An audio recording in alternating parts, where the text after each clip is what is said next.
ବଉଳ ଗଇଁଠା ଗଇଁଠା ପିଠା ବା କ୍ଷୀର ଗଇଁଠା ନାଁରେ ଓଡ଼ିଶାର ଘରେ ଘରେ ପରିଚିତ ଏହି ଓଡ଼ିଆ ପାରମ୍ପରିକ ରେସିପିଟି ମହାପ୍ରଭୁ ଶ୍ରୀଜଗନ୍ନାଥଙ୍କର 56 ଭୋଗ ମଧ୍ୟରୁ ଅନ୍ୟତମ। ଏହା ସହିତ ମା ଲକ୍ଷ୍ମୀଙ୍କର ବି ଅତି ପ୍ରିୟ। ସେଥିଲାଗି ମାଣବସା ଗୁରୁବାରରେ ବି ଏହାକୁ ବନାଯାଇଥାଏ ଆଉ ବଉଳ ଅମାବାସ୍ୟା ଦିନ ବନାଯାଉଥିବାରୁ ନା ଏହାର ବଉଳ ଗଇଁଠା। ପାରମ୍ପରିକ ରେସିପି ଟିକେ ନୂଆ ଓ ସହଜ ତରିକାରେ ବନେଇବା ପାଇଁ ଭିଡ଼ିଓଟିକୁ ପୁରା ଦେଖିବାକୁ ଅନୁରୋଧ ରହିଲା। ନମସ୍କାର, ମୁଁ ଅପୁ, କୁକୁତ ପୋଡ଼େ ଚ୍ୟାନେଲ ଆପଣ ସମସ୍ତଙ୍କୁ ବହୁତ ବହୁତ ସ୍ୱାଗତ। ଚାଲନ୍ତୁ ଷ୍ଟାର୍ଟ କରିବା ଆଜିର ରେସିପିଟି। ପ୍ରଥମେ ଗୋଟେ ବୋଲରେ ନେଇଯିବା ଗୋଟେ କପ୍ ଅରୁଆ ଚାଉଳ, ନର୍ମାଲ ଅରୁଆ ଚାଉଳ ଯେଉଁଥିରେ ଆମେ ପିଠା ବନେଇଥାନ୍ତି ସେଇ ଚାଉଳ। ଓଜନରେ 200 ଗ୍ରାମ ଅଛି। 2-3 ଥର ଭଲ ଭାବେ ଧୋଇ ନେବା, ତାପରେ 4ରୁ 5 ଘଣ୍ଟା ପାଇଁ ଏହାକୁ ଭିଜେଇକି ଛାଡ଼ିଦେବା। ଯଦି ଜଲ୍ଦିରେ ଅଛନ୍ତି ତାହେଲେ ଉଷୁମ ପାଣିରେ ଭିଜେଇ ଦେବେ, 2-3 ଘଣ୍ଟା ଭିତରେ ଭଲ ଭାବେ ଭିଜିଯିବ।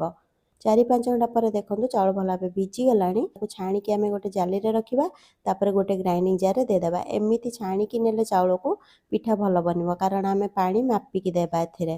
ଯେକୌଣସି ଗୋଟେ ଗିନା କିମ୍ବା କପ୍କୁ ସେଟ୍ କରି ନିଅନ୍ତୁ, ସବୁ ଜିନିଷ ସେଇଥିରେ ମାପିକି ନେଇପାରିବେ। ମାପିକି ବନେଇଲେ ପ୍ରଥମ ଥରରେ ବି ପରଫେକ୍ଟ ବନିବ ରେସିପି। ଏବେ ଏଥିରେ ଭଲ ଟେଷ୍ଟ ଆଉ ପିଠାକୁ ଟିକେ କଅଁଳିଆ ବନେଇବା ପାଇଁ ଦେଇଦେବା 2-3 ବଡ଼ ଚାମଚ ନଡ଼ିଆ କୋରା। ଭଲ ବାସ୍ନା ପାଇଁ ଦେଇଦେବା 2-3ଟି ଗୁଜୁରାତିର ମଞ୍ଜି। ଏହା ସହିତ ଅଧା କପ୍ ପାଣି ଦେବା। ସେଇ କପ୍ରେ ମାପିକି ପାଣି ଦେବା ଯେଉଁ କପ୍ରେ ଆମେ ଚାଉଳ ମାପିକି ନେଇଥିବା। ଭଲ ଭାବେ ଚିକ୍କଣ କରିକି ବାଟି ନେବା, ଯେମିତି ଏଥିରେ ବିଲକୁଲ ବି ଦାନା ନଥିବ, ତାହେଲେ ପିଠା ଭଲ ବନିବ। ଏବେ ଗୋଟେ ଗିନାରେ ଗୋଟେ ବଡ଼ ଚାମଚ ବ୍ୟାଟରକୁ ଅଲଗା କରିକି ରଖିନେବା ଆଉ ଏଥିରେ 2-3 ଚାମଚ ପାଣି ମିଶାଇକି ଗୋଳେଇ ନେବା ଆଉ ଏହାକୁ ସାଇଡ଼ରେ ରଖିବା ପରେ ବ୍ୟବହାର କରିବା ପାଇଁ। ଏହାପରେ କଡ଼େଇ ଗରମ କରି ଏଥିରେ ଗୋଟେ ବଡ଼ ଚାମଚ ଗୁଆ ଘିଅ ଦେଇକି କିଛି ଆଲମଣ୍ଡ ଆଉ କାଜୁ ଦେଇକି ଲୋ ଫ୍ଲେମ୍ରେ ଟିକେ ଭାଜି ନେବା।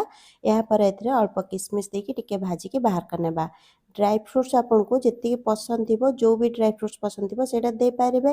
ଏହା ସହିତ ବିନା ଡ୍ରାଏ ଫ୍ରୁଟ୍ସରେ ବି ବନେଇ ପାରିବେ।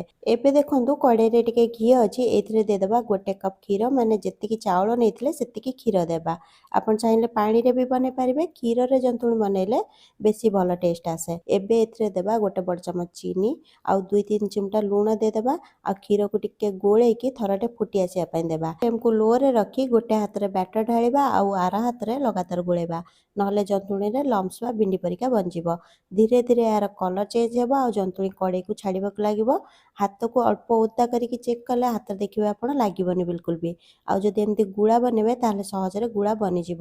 ଏମିତି ହେଲେ ଜାଣିବେ ଜନ୍ତୁଣି ରେଡ଼ି ହେଇଗଲା। ଆଉ ଗ୍ୟାସ୍କୁ ବନ୍ଦ କରିକି ଆମେ ଏହାକୁ ଘୋଡ଼େଇକି 5 ମିନିଟ୍ ପାଇଁ ଏମିତି ଛାଡ଼ିଦେବା।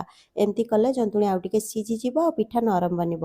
ଏହାପରେ ଏହାକୁ ଗୋଟେ ପ୍ଲେଟ୍କୁ ବାହାର କରିନେବା ଆଉ ଅଳ୍ପ ଥଣ୍ଡା କରିନେବା। ହାଲକା ଗରମ ଥିବ ଯେତେବେଳେ ଘିଅ ହାତ ହେଇକି ଏହାକୁ ଭଲ ଭାବେ ଚକଟି ନେବା। ଯଦି ଜନ୍ତୁଣି ବେଶୀ ଟାଣ ବନିଯାଇଥାଏ ତାହେଲେ ଆପଣ ପାଣି ହାତ ହେଇକି ବି ଚକଟି ପାରିବେ।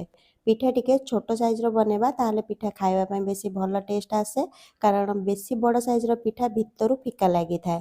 ଏଇଠି ମୁଁ କିଛି ଅଲଗା ଅଲଗା ସେପ୍ରେ ପିଠା ବନେଇକି ଆପଣଙ୍କୁ ଦେଖାଉଛି। ଏଇଥିରୁ କେଉଁ ସେପ୍ରେ ଆପଣ ବନେଇବାକୁ ପସନ୍ଦ କରିବେ ଆଉ କେଉଁ ଜାଗାରୁ ଆପଣ ଦେଖୁଛନ୍ତି ପ୍ଲିଜ୍ କମେଣ୍ଟ କରନ୍ତୁ। ଆଜି ମୁଁ 2ଟି ସେପ୍ରେ ପିଠା ବନାଉଛି। ଏହି 2ଟି ସେପ୍ରେ ପିଠା ଜଲ୍ଦି ବନିଯାଇଥାଏ, ଏହା ସହିତ ଦେଖିବା ପାଇଁ ବି ସୁନ୍ଦର ଲାଗିଥାଏ।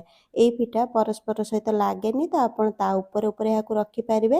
ଖେଳେଇକି ରଖିବା ବିଲକୁଲ ବି ଦରକାର ନାହିଁ। ଏବେ ଏହାକୁ ସାଇଡ଼ରେ ରଖିବା ଆଉ ଗୋଟେ କଡ଼େଇ ନେଇକି ଏଥିରେ ଅଳ୍ପ ଟିକେ ପାଣି ଦେଇକି ତାପରେ କ୍ଷୀର ଦେବା। ଏମିତି କଲେ କ୍ଷୀର କଡ଼େଇରେ ବେଶୀ ଲାଗିବନି। ଏଇଠି ମୁଁ 1 ଲିଟର କ୍ଷୀର ନେଇଛି, ମାନେ ଯେଉଁ କପ୍ରେ ଆମେ ଚାଉଳ ମାପିକି ନେଇଥିଲେ ସେଇ କପ୍ରେ ମାପିଲେ 4 କପ୍ କ୍ଷୀର ଅଛି। ଚାଉଳର 4 ଗୁଣା କ୍ଷୀର ଦେବା। ଆପଣ ଚାହିଁଲେ କ୍ଷୀର ପାଣି ମିଶାଇକି ନେଇପାରିବେ, ନହେଲେ ଖାଲି କ୍ଷୀରରେ ବି ବନେଇ ପାରିବେ। ଖାଲି କ୍ଷୀରରେ ବନେଇଲେ ବେଶୀ ଭଲ ଟେଷ୍ଟ ଆସିଥାଏ। ହାଇ ଫ୍ଲେମ୍ରେ ଲଗାତାର ଗୋଳେଇକି କ୍ଷୀରକୁ ଥରଟେ ଫୁଟେଇ ନେବା। ଏହାପରେ ଏଥିରେ ଦେବା 2-3 ବଡ଼ ଚାମଚ କଟା ନଡ଼ିଆ ଆଉ 2-3 ବଡ଼ ଚାମଚ କୋରା ନଡ଼ିଆ। ନଡ଼ିଆ ଆପଣ ଟିକେ କମ୍ ବେଶୀ କରିକି ନିଜ ହିସାବରେ ଦେଇପାରିବେ।